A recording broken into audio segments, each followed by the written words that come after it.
बिस्मिल्लाहिर्रहमानिर्रहीम। अस्सलाम वालेकुम नाज़रीन, मैं हूं आपका होस्ट अहमद फवाद। आज तारीख है 10 मार्च और दिन है मंडे का। दो इश्यूज़ पर आज की व्लॉग में बात करेंगे। पहला तो ये जी कि अब आलमी इदारों ने एस्टेब्लिशमेंट को, ताकतवर हलकों को अलविदा कहना शुरू कर दिया है। कुछ एक्सक्लूसिव डिटेल्स हैं आपके साथ में शेयर करूंगा कि कैसे एस्टेब्लिशमेंट चीज़ों का जो कंट्रोल है वो अपने हाथ से बड़ी तेज़ी से खोती जा रही है। दूसरी तरफ नाज़रीन, ट्रंप ने भी पैसे रोक दिए हैं और इस हवाले से मार्को रूबियो जो कि सेक्रेटरी ऑफ स्टेट हैं, यानी कि वहाँ के वज़ीर ख़ारजा हैं, उन्होंने एक ट्वीट भी की है और जो डॉलर आ रहे थे वो डॉलर आना भी बंद हो गए हैं। ट्रंप ने क्या मंजूरी दी है, हालांकि ट्रंप के शुक्रिया पर अभी कुछ रोज़ पहले ही ये भंगड़े डाल रहे थे, तो अब ये मंजूरी कैसी आ गई है इस पर भी कुछ तफसीलात आपके साथ में शेयर करूँगा। और दूसरे नंबर पर नाज़रीन 10 साला प्लान के हवाले से आपके साथ कुछ चीज़ें शेयर करूँगा। काफ़ी गुफ्तगू इसके ऊपर हो रही है। ये 10 साला प्लान की थ्योरी है क्या? इस प्लान को बहुत अरसा पहले डिस्कस करना शुरू किया गया, लेकिन अब जो है वो बहुत सारी इसमें जो चीज़ें हैं वो सामने इस तरह से भी आ रही हैं कि ये प्लान फारिग हो गया है, ये प्लान नाकामी की तरफ जा रहा है। और इस 10 साला प्लान में सबसे जो एक हाईलाइटेड चीज़ थी वो ये थी जी कि आर्मी चीफ साहब जो हैं वो 10 साल तक रहेंगे और फिर उसके बाद ये जो चुनतखब कठपुतली हुकूमत है ये भी 10 साल तक रहेगी और अदलिया में जो तब्दीलियाँ की गई हैं वो भी इसी तरह से 10 साल तक चलेंगी। ये थ्योरी क्या है जी और कैसे ये नाकाम हुई है, इस पर भी कुछ तफसीलात आपके साथ में शेयर करूंगा। सबसे पहले जी आपके साथ एहसन इकबाल का एक ट्वीट में आपके साथ शेयर करना चाहूँगा और आपको बताऊंगा जी कि कैसे झूठ पर मबनी जो बयानियाँ हैं ये बनाने की कोशिश करते हैं, लेकिन ये बयानियाँ इन्हीं को ही उल्टा पड़ जाता है। एहसन इकबाल साहब ने एक ट्वीट की है और इस ट्वीट में ये कहा है जी कि पाकिस्तान में दहशतगर्दी को लाने में इमरान खान ने जी इम्पोर्टेंट रोल प्ले कर दिया, बल्कि इमरान खान पाकिस्तान में दहशतगर्दी को दोबारा से ले आए हैं। 2017 में नवाज शरीफ ने दहशतगर्दी का खात्मा कर दिया था, उसके बाद जी इमरान खान साहब की हुकूमत आई और फिर उसके बाद अफगानिस्तान से जो टेररिस्ट थे वो यहाँ पर लाकर बसाए गए। और अब टेररिज्म की सूरत हाल ये है जी कि केपी और बलूचिस्तान में तो जो है वो चीज़ें बढ़ती जा रही हैं। अब पंजाब में भी थ्रेट्स अलर्ट जो है वो जारी कर दिए गए हैं, बल्कि आज सुबह जो है खैर इस्लामाबाद और रावलपिंडी में भी ये थ्रेट अलर्ट जो है वो जारी किया गया था। तो एहसन इकबाल साहब को मैं कहूँगा कि थोड़े से अपने एक तो फिगर्स वो करेक्ट कर लें और दूसरा जी इस हवाले से साबिक army chief general Qamar Javed Bajwa उन्होंने इमरान खान साहब के हक में एक बड़ी गवाही दी है, इमरान खान साहब की इस मामले में हिमायत की है कि जब तक वो आर्मी चीफ थे या उनके टाइम पर जो एक आप इल्ज़ामात लगाते हैं ना ख्वाजा आसिफ भी कि तालिबान को जो है वो वापस लाकर केपी में बसाया गया इमरान खान साहब की जानिब से, तो उन्होंने और उस टाइम के आर्मी चीफ और उस टाइम के DGISI जनरल फैज़ हमीद, तो इस पर जनरल बाजवा ने जी डिनाई किया है कि ऐसा कुछ भी नहीं है। ये तजवीज़ ज़रूर थी लेकिन इस तजवीज़ को मुस्तरद कर दिया गया था। और अगर कोई मुझे बुलाना चाहता है तो पार्लियामेंट के फोरम पर मुझे बुला लें, ओपन उसका जो है वो अवाम देखे उसको और मैं आकर वहाँ पर सारी एक्सप्लेनेशन जो है वो दे देता हूँ। और ये उनके बाद जो कुछ भी हुआ है उनके बाद हुआ है, तो उनके बाद कौन था जी, उनके बाद आप ही थे। और जनरल बाजवा जब तक रहे, जनरल बाजवा के तो जो लास्ट ईयर था उसी के दौरान तो इमरान खान साहब के खिलाफ अदम एतमाद लाकर तो इमरान खान साहब की हुकूमत जो है वो छीनी गई और फिर उसके बाद PDM की जो हुकूमत है वो आई और फिर शानदाना गुलजार साहिबा का भी बयान सबके सामने है कि साबिक आर्मी चीफ जनरल बाजवा ने जो है वो स्वात में किसी के पास कुछ लोग भेजे और उनसे कहा जी कि यहाँ पर हमें 3 साल के लिए बसाना पड़ेगा इनको तालिबानों को, ताकि इमरान खान का यहाँ से जो खात्मा है वो किया जा सके। तो एहसन इकबाल साहब हकायक ये हैं और आप ये जो चीज़ें बयान करने की कोशिश कर रहे हैं ये चूरन अब आपका जो अवाम है वो एक्सेप्ट नहीं करेगी। फिर इसी पर जी साबिर शाकिर साहब हैं, उन्होंने एक ट्वीट भी किया और उन्होंने कुछ अदाद शुमार शेयर की हैं और इन अदाद शुमार के मुताबिक उन्होंने लिखा है जी कि नवाज शरीफ के दौर में यानी कि 2013 से 2018 में दहशतगर्दी अरूज पर थी और कुल 5500 हमले हुए और इमरान खान साहब के 4 सालों में कम तरीन सतह पर आ गई थी और 1000 वाकयात हुए। इम्पोर्टेड सरकार से इलेक्शन चोरी के 3 सालों में पाकिस्तान दहशतगर्दी इंडेक्स में नंबर 1 है। अफगानिस्तान, शाम, लबनान, इराक, लीबिया समेत तमाम ममालिक हमसे बेहतर हैं। तो ये जो उन्होंने दावा किया था जी कि 2017 में नवाज शरीफ ने ख़त्म कर दी थी, तो नवाज शरीफ के टाइम पर तो 5500 ये हमले हुए और इमरान खान के टाइम पर कम तरीन थी और 1000 तक ये आ गई। और फिर उसके बाद जब पीडीएम की हुकूमत आई और अभी इंपोर्टेड सरकार है, तो अब आप दहशतगर्दी का इंडेक्स दिखा दे तो उधर खैर नंबर 1 लिखा हुआ है, लेकिन नंबर 2 पर है पाकिस्तान। इवन के शाम, लिबिया, अफगानिस्तान से भी हम ऊपर, अफगानिस्तान कोई मेरे ख्याल से 8वें 9वें नंबर पर है और उनसे भी हम ऊपर हैं। तो ये सारा किस टाइम पर हुआ, ये थोड़े से अदाद शुमार जो है वो मैं ज़रा करेक्ट करना चाह रहा था। दूसरे नंबर पर जी आपके साथ शेयर करना है कि एस्टेब्लिशमेंट को जी अलविदा कहती जा रही हैं जो आलमी इदारे हैं, और एक आलमी इदारा है मास्क के नाम से। ये जी अक्सर हम देखते होंगे अपने इर्द गिर्द, या जब भी इमरान खान साहब एहतजाज का ऐलान करते हैं तो शहरों को कंटेनर सिटी बना दिया जाता है, तो कंटेनर्स के ऊपर मास्क जो है वो लिखा होता है। ये एक ट्रैवलिंग ट्रांसपोर्ट कंपनी है और इस कंपनी ने जी पाकिस्तान से अपना बोरिया बिस्तर उठाकर और इंडिया जो है वो शिफ्ट कर दिया है। और इस कंपनी ने पहले ये कहा था जी कि $2 अरब की जो सरमायाकारी है वो पाकिस्तान में करेंगे, लेकिन अब इनके हवाले से ये खबर सामने आई है जी कि ये $5 अरब की जो सरमायाकारी है वो भारत में करेंगे। तो जाहिर सी बात है, एक तो ये अदम एतमाद है मौजूदा सिस्टम के ऊपर, और जो ये दावे किए गए थे कि पता नहीं $100 अरब की कोई हम जो इन्वेस्टमेंट है वो 1 साल में ले आएंगे, तो अब तो 1 साल से ऊपर हो चुका है, अभी तक तो कोई ऐसी डेवलपमेंट सामने नहीं आई।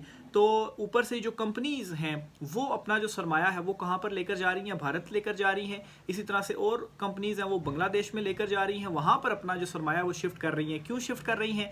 IMF आकर यहाँ पर आपके चीफ जस्टिस से मिलता है जी कि एटलीस्ट देखा जाए यहाँ पर जो निज़ाम इंसाफ है, निज़ाम अदल है वो कैसा है, क्योंकि अगर कुछ भी होता है तो एटलीस्ट ये तो उम्मीद होती है बिजनेसमैन्स को या सरमायाकारों को कि हम अदालत में जाएंगे, हमें वहाँ से इंसाफ मिलेगा। तो अदालत से भी वो गैर मुतमईन होकर IMF का पहला वफ्द गया था, अभी खैर दूसरा वफ्द जो है वो इस टाइम पे मौजूद है। बहरहाल जी ये कुछ कंपनीज हैं जी, ये अलविदा कह रही हैं और अपना जो सरमाया है वो भी शिफ्ट कर रही हैं। और मतलब है कि आगे जो माशी सूरत हाल है, माशी जो इशारिये हैं वो इस हद तक नीचे जा चुके हैं कि अब IMF भी मज़ीद टैक्स लगाने का कह रहा है और मज़ीद बिजली महंगी करने का, मज़ीद पेट्रोलियम मसनूआत जो है वो महंगी करने का कह रहा है। तो ये इनकी इस वक्त मुल्क की जो बागदौड़ है वो इन्होंने संभाली हुई है। तो ये इनके कुछ आदाद शुमार हैं। सिर्फ ये नहीं जी, दूसरी तरफ से जो US एड के थ्रू कुछ पैसा मिलता था, इसमें भी जी मार्को रूबियो जो हैं उन्होंने एक ट्वीट किया है और इस ट्वीट में जी उन्होंने ये कहा है जी कि US एड के जो प्रोग्राम्स हैं वो 83% हमने मनसूख कर दिए। जब ट्रंप ने हल्फ उठाया था उसके बाद उन्होंने एक सदारती और जो है वो एक हुक्म जो है वो एग्जीक्यूटिव ऑर्डर एक उन्होंने जारी किया था, और इस ऑर्डर में जी उन्होंने सारे US एड के जो प्रोग्राम्स थे वो मुखर कर दिए थे 3 महीने के लिए, और कहा था जी कि हम इसको जो है वो गो थ्रू करेंगे, एक मरतबा इसका जायज़ा लेंगे और फिर उसके बाद हम देखेंगे कि कहाँ पर ज़रूरी है, सिर्फ वहाँ पर हम देंगे। सिर्फ और सिर्फ इवन कि यूक्रेन का जो है वो भी जो पैसा मिल रहा था वो भी ट्रंप ने आते ही मुखर जो है वो कर दिया था। तो अब जी ये इन्होंने किया है कि US एड के 83% जो ये हैं इनको इन्होंने मनसूख कर दिया, यानी कि सिर्फ 17% अभी तक इन्होंने मनसूख नहीं किए। मतलब कि उनका भी अभी जायज़ा लिया जाएगा और फिर उनमें से आगे देखा जाएगा कि किस किस को कोई जो प्रोग्राम है वो देना है। तो US एड के थ्रू में US के एड के थ्रू जो है वो यहाँ पर भी डॉलर्स जो हैं वो आ रहे थे, तो वो जो डॉलर आ रहे थे वो भी अब ऑलमोस्ट बंद हो चुके हैं। तो ये जी हमारी ओवरऑल सारी जो सूरत हाल है वो चल रही है। दूसरी तरफ जी आपको बताता चलूँ कि 10 साला प्लान के हवाले से एक जो थ्योरी है वो काफ़ी टाइम से सामने आ रही है। पहले तो ये थ्योरी आपको एक्सप्लेन करता चलूँ जी। इसमें यह कहा गया जी कि इमरान खान साहब बिल्कुल आउट, 10 साल के लिए आसिम मुनीर जो है वो आर्मी चीफ रहेंगे, यानी कि अभी टर्म जो है वो 5 साल की है, तो 5 साल के बाद एक और जो एक्सटेंशन है वो मिल जाएगी और 2032-33 तक यही आर्मी चीफ रहेंगे। उसके बाद इसी तरह से ही जो हुकूमत है वो चलती रहेगी, यानी कि जो चुनतखीब हुकूमत है, शहबाज शरीफ की जगह अगर मरियम नवाज़ आ जाएँ या बिलावल जरदारी आ जाए, लेकिन चुनतखीबी रहेंगे। और अदालती सिस्टम जो तरमीमें करके बज़ाहिर कंट्रोल कर लिया गया है चीफ जस्टिस याह्या अफरीदी साहब, चूँकि अब ये हुकूमत की मर्ज़ी से ही चीफ जस्टिस आएगा, तो याह्या अफरीदी साहब को एक मरतबा फिर से 3 साल के लिए भी चीफ जस्टिस जो है वो मुकर्रर किया जा सकता है और उनकी एज 65 से बढ़ाकर 70 भी कर दी जा सकती है। मतलब अब तो कोई चीज़ नामुमकिन रही नहीं ना, जो दिल में आए वो कानून साजी बनाकर और आप जो है वो उसको इम्प्लीमेंट कर दें। जितना जो कुछ इस वक्त हो रहा है पाकिस्तान में जो हालात हैं, तो इस तरह से मेन चूँकि यही है जी कि एक पार्लियामेंट है, आपकी अदलिया है और एक आपकी एस्टेब्लिशमेंट है। तो बहरहाल जी यहाँ पर ये कुछ तब्दीलियाँ और इसी तरीके से जो सिस्टम है वो फिर चलता रहेगा। लेकिन इस तरह ये जो थ्योरी है या ये अगर कोई प्लान था भी तो ये अब नाकाम होता हुआ नज़र आ रहा है। और उसकी जो कुछ रीज़न्स हैं वो ये है कि आलमी सतह पर इनको सपोर्ट नहीं मिल रही। सोचा ये गया था जी कि बाइडन इंतज़ामिया इलेक्शन जीत जाएगी और जो सपोर्ट थी हमें, दस्ते शफकत जो था वो इसी तरह से हमारे सरों पर रहेगा। अभी तो ट्रंप आ गया है, ट्रंप ने जो है वो बिल्कुल 180 डिग्री जो सारी चीज़ें हैं वो तब्दील करके रख दी हैं। यूरोपियन कंट्रीज़ के सामने वो खड़ा हो गया है। यूक्रेन की जो वार है वो कहता है जी कि ये बंद होगी, जंग बंदी होगी और मुआहदा जो है वो मैं करवा कर ही छोड़ूंगा।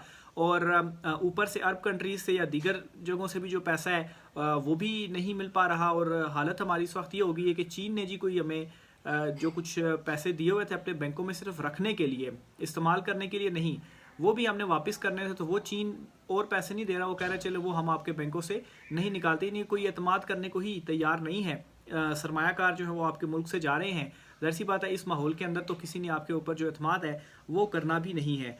तो एक तो आलमी सतह के ऊपर मुसलसल प्रेशर बढ़ता जा रहा है। अप्रैल जो है वो डिसाइसिव होगा। इमरान खान साहब भी एहतजाज की सड़कों पर दोबारा आवाम को निकालने की तैयारियां कर रहे हैं। इंटरनली आवाम का भी प्रेशर है। और फिर ये इस चुनतखब हुकूमत की नाहली के जो माशी सूरत हाल है ये वो भी किसी तरीके से कंट्रोल नहीं कर पाए। महंगाई बढ़ती जा रही है, दहशतगर्दी भी बढ़ती जा रही है। तो सब कुछ जितना कंट्रोल करने की कोशिश की गई और जितना ये किसी भी चीज़ को कंट्रोल करके रिलैक्स होते थे कि चले अब तो हमने ये चीज़ कंट्रोल कर दी है, अब जो है वो कुछ नहीं होगा, उतना ही इनके हाथ से जो चीज़ें हैं वो निकल गई। यानी कि आप देखें ना, इस टाइम सब कुछ कंट्रोल कर लिया गया कि इमरान खान साहब बाहर ना आए, लेकिन उसके बावजूद भी चीज़ें इनसे संभल नहीं रही हैं। तो ये जी नाकामी की तरफ इनका जो प्लान है वो भी जा रहा है। फिर इसी तरह से एक और ख़बर भी सामने आई है जी कि स्पेन और इटली, ग़ालिबन स्पेन से 10 और इटली से 1 या इटली से 10 और स्पेन से 1, कुल 11 जो अफराद हैं वो गिरफ़्तार हुए हैं। और इन गिरफ़्तार अफराद के ऊपर जो है वो दहशतगर्दी से मुतल्लिक जो इल्ज़ामात हैं वो लगाए जा रहे हैं। बहरहाल अभी तो ये अरेस्ट हुए हैं, वहाँ पर देखें मज़ीद तहकीकात के नतीजे में क्या जो कोई रिपोर्ट वगैरह है वो सामने आती है। तो एक तो मुल्क के अंदर दहशतगर्दी और फिर ऊपर से अमेरिका की जानिब से कुछ जो पाबंदियां हैं वो लगने का इम्कान है। ऑलरेडी जो ट्रैवल एक एडवाइजरी है उसमें पाकिस्तान को तीसरे स्टेज पर डाल दिया गया है अमेरिका की तरफ से। और तीसरे स्टेज पर डालने का मतलब ये है जी कि अपने शहरियों को वो मना कर रहे हैं कि आप पाकिस्तान में ना जाएं। और केपी और बलूचिस्तान और कश्मीर के हवाले से तो ये कह दिया गया कि आप वहाँ पर जाएं ही ना।